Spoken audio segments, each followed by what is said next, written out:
Alors bonjour à vous vous présentez? Alors, Patrice et Nathalie, les portes de l'histoire, donc compagnie de reconstitution de cavalerie historique. Donc on reconstitue tout ce qui est lié au cheval, le matériel équestre et l'utilisation du cheval en contexte souvent guerrier, parce que c'était l'utilisation principale du cheval. Alors dans le projet sur le char mycénien, on a un problème de timon. Comment est-ce qu'on peut fixer le timon et le joug? Alors je vous laisse nous expliquer par rapport à ce qu'on a en char, ce que vous avez fait comme expérience, vous aussi, par rapport à votre char celte, et ce que vous avez d'ailleurs comme joug qui va avec. Alors on fixe pas en fait, parce que si c'est trop fixé, ça casse. Alors je dirais quand même, il y en a qui ont essayé, ils ont eu des problèmes. Bon, donc on le fera pas. On va les mettre effectivement l'un avec l'autre, mais avec une attache qui est à la fois solide et à la fois souple pour pouvoir retenir les chocs. Mais il faut pas que ça soit complètement fixe, comme si on l'avait chevillé ou collé, parce que au moindre mouvement, ça pète. Le mouvement des chevaux, c'est pas un mouvement industriel parfaitement régulier. C'est régulier, mais ça bouge latéralement, ça bouge du haut vers le bas. Ça fait le ciseau. Ça fait le ciseau, donc à 1 millimètre près, ça craque. Donc le cuir. Bien que le cuir ancien ne soit pas forcément tanné comme le cuir moderne, mais quand même un cuir tanné, même si pour l'époque c'était du one shot utilisé qu'une fois, il fallait que ça soit à la fois solide mais souple. Vous avez un exemple de joug qui a été fait justement par vous pour un char celte, justement avec un système d'attache avec un anneau un peu similaire à ce qu'on va faire. Est-ce que vous pouvez nous expliquer comment vous avez travaillé? On a tout simplement mis une légère encoche à l'intérieur, là. Donc on a mis sur le joug, on a creusé un petit ventre sur lequel il y a le morceau, la sellette. En fait. La sellette, le petit morceau qui dépasse de la sellette. Donc ça permet de lui donner un peu une petite place et on entoure avec des lanières de cuir, avec des nœuds. Alors si en contexte archéologique on retrouve des boucles de ceinture avec ardillon, on se dit que la tâche à un moment donné elle est faite avec des trous et ajustée. S'il n'y en a pas, on peut très bien faire des nœuds. Hein. Si avant l'utilisation on le mouille un peu, ça va se fixer en séchant et ça va être super solide. Hein. Alors dans le contexte celtique, on a retrouvé plein d'anneaux, hein, donc on ne sait pas forcément toujours trop à quoi ça sert. Donc souvent dans les musées il y a des erreurs, hein, où il y a marqué que c'est un morceau de mort de cheval ou je sais pas quoi. Non, pas du tout. Hein. Les anneaux, on se dit que bon, ça peut être des systèmes de fixation, notamment là, qui permettent de passer le timon dans le trou, tout en ayant la souplesse avec ça. Alors nous, on aura peut-être un anneau, mais je pense qu'on va avoir surtout une structure en cuir. Oui. Il est possible qu'il y en ait un anneau caché justement derrière, mais c'est vrai qu'on a un maintien de cuir qui nous permettra d'avoir une certaine mobilité.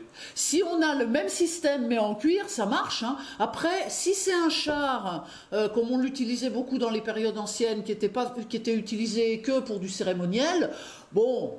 Ça marche. Alors c'est l'idée, parce qu'en fait c'est un char qui va déposer un aristocrate sur la zone de combat, qui sont assez légers. Et c'est pour ça que en fait on a créé ce joug, il vient d'être fait, c'est un premier prototype de jouguet, qui va venir se fixer. Alors il me semble que ça va être quelque chose comme ça, hein, c'est ça. Voilà. Alors je vous laisse le mettre parce qu'il faut que je fasse la mise au point caméra. Comme ça là, l'emplacement. Ok. Là. Donc il va être lié par le par les cuirs, les morceaux de cuir. Hein. Qui vont venir comme ça. Et le joug en l'occurrence du char mycénien, lui sera un joug beaucoup plus fin, c'est-à-dire qu'on a une triple courbure et on est à peu près à 50 mm d'épaisseur. Donc logiquement, on devrait être beaucoup plus léger que ce que vous avez, mais de toute façon, ça reste le même principe. Le cuir de l'époque, comment ça se passait? Parce que vous nous en avez parlé, on a vu avec les compagnons du devoir qui travaillent avec nous justement que c'était pas du tout le même cuir à l'époque. Alors plein de raisons. Déjà, l'élevage et la nourriture des animaux et l'âge à laquelle ils sont tués pour récupérer leur peau. À l'époque, il n'y avait pas une industrie des animaux telle qu'on peut la connaître dans le monde moderne. J'en passe pour dire que je ne suis pas pour, bref.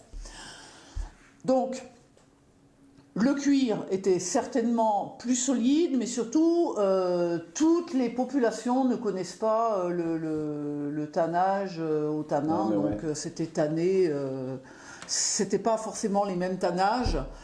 On le sait chez les Celtes, donc c'est pour ça qu'on retrouve absolument rien du tout de tout leur cuir à eux, parce qu'ils tannaient pas au tanin. Donc ça durait pas, ça durait... On voit que là, il y a un trou. Donc en fait, il ne faut pas que ça soit un demi-cercle, il faut finalement que ce soit une pointe. Comme ça vient plus là, et ça vient toucher le garrot du cheval, enfin le bas du cou du cheval. Et là, les dessins des archéologues, il faut vraiment les respecter, parce que c'est nécessaire que ça soit une moustache. Parce que à partir de ce niveau-là, si on enlève la longueur de mes doigts, là, le cheval est plus large. Donc si on lui met la même hauteur que là, et ça rentre plus. C'est comme une chaussure trop étroite. Donc ici, ça ne doit pas toucher l'épaule du cheval. Et si on lui gêne l'épaule, il ne peut plus avancer. Et oh là. Le temps de l'utilisation. Alors au niveau cuir, on a des rênes, justement. Alors je vous laisserai effectivement ça, moi je vais zoomer en fonction. On a des rênes qui vont passer dans les clés. Dans les rênes. Alors ça sera plutôt des moustaches en bas de structure. Là et là. Oui, là et là. Et théoriquement, le char il était freiné par l'orige qui tirait les rênes. Ouais. Et justement, il y avait un passe... des passes-guides, ouais, voilà, des passes-guides, ils appellent ça.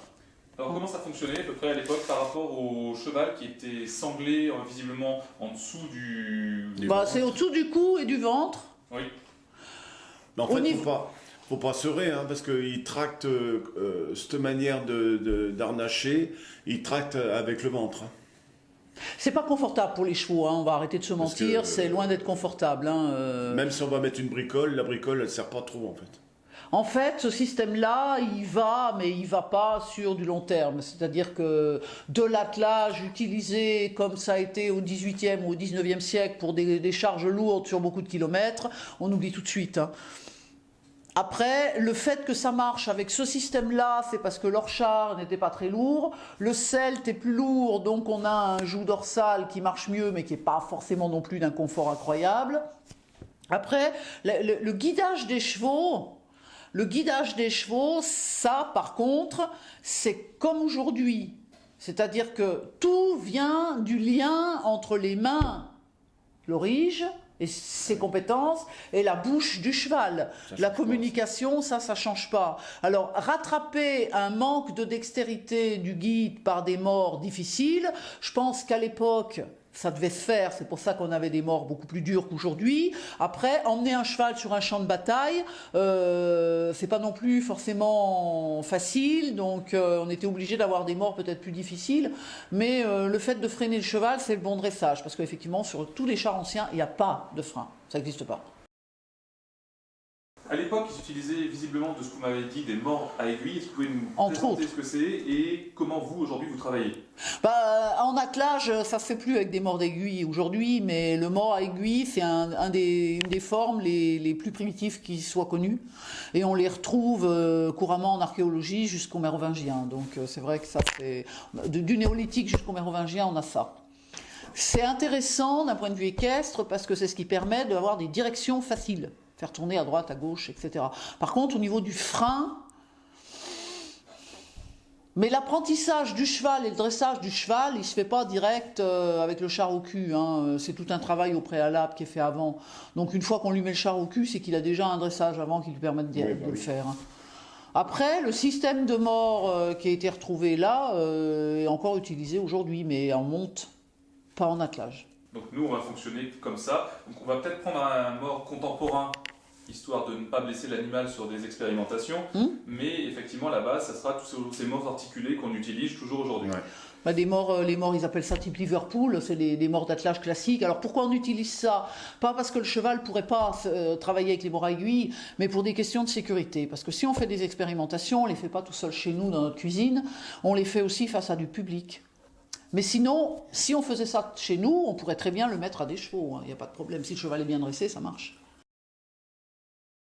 Moi, quand je vois une iconographie comme ça, je pense tout de suite à un système qui est celui-là. Alors, ça va toujours mieux avec un crayon et un papier. Alors, j'ai mon plateau avec son tressage.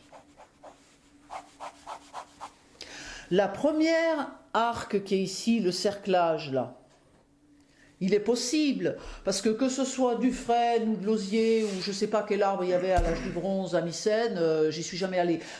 Voilà. Donc là, cintrage de la première partie. Hop. Donc ça, c'est un morceau de bois, dont l'essence est encore à définir, qui est cerclé, voilà.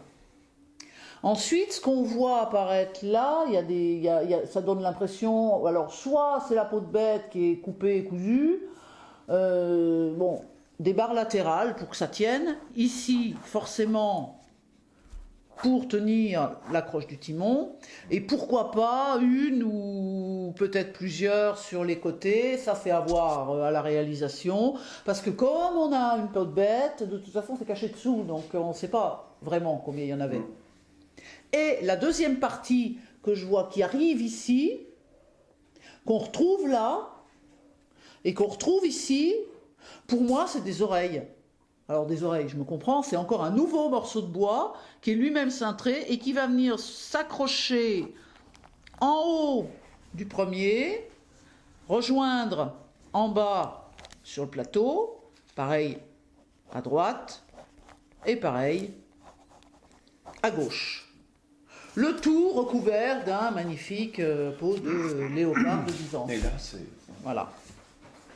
Ce qui nous permettrait d'avoir que quasiment un cintrage réduit et d'avoir simplement un ajout. Et comment est-ce qu'on lie les deux parties, c'est-à-dire les oreilles et la structure de garde-corps de la caisse? Alors, c'est une proposition comme une autre, hein. La structure de la caisse, elle est comme ça.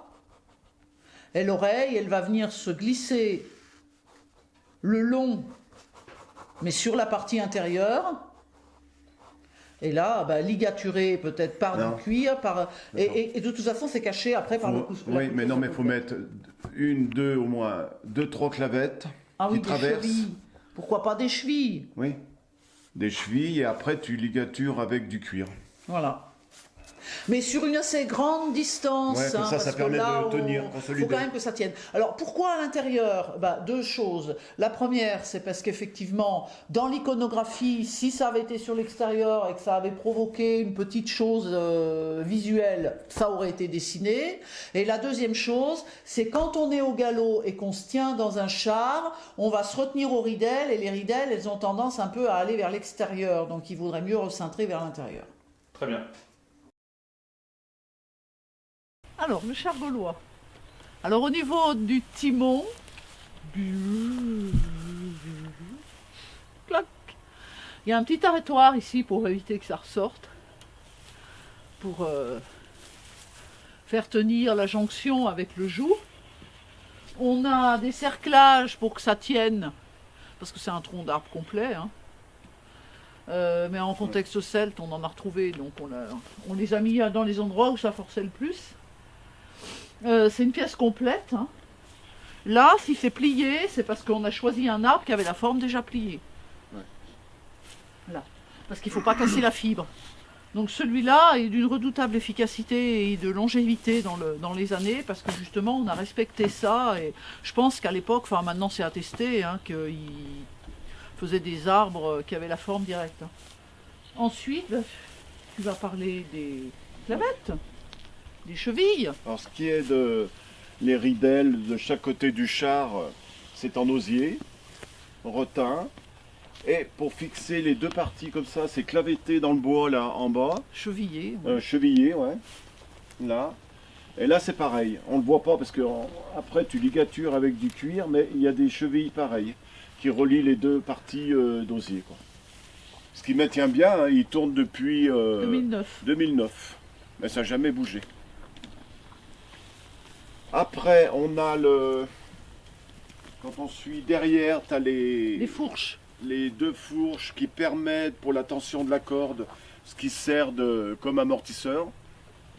Hein, ça se lève comme ça, hop, et puis ça se tend devant, là, vers le timon. Voilà, là. Et par contre, ces deux parties, ces deux fourches derrière, elles sont indépendantes du timon. C'est cerclé par du fer et chevillé. Voilà, hein, c'est ça, ouais, on avait fait comme ça, ouais, chevillé. Et le reste, après, tu as la partie panier, rotin pour mettre les ça, c'est un armes. carquois pour mettre les flèches, Carquois, les javelines. Les javelines. Là, ça marche super bien, c'est la tension, parce qu'on a dit juste maintenant, mais ça va super bien. C'est ce qui sert bien d'amortisseur. Et comme moi, l'orige, ça se coupe pas mal quand même. Et ça permet un peu... On lui a mis un petit coussin, parce que contrairement au mycénien, là, celui qui drive, il est debout en mycène.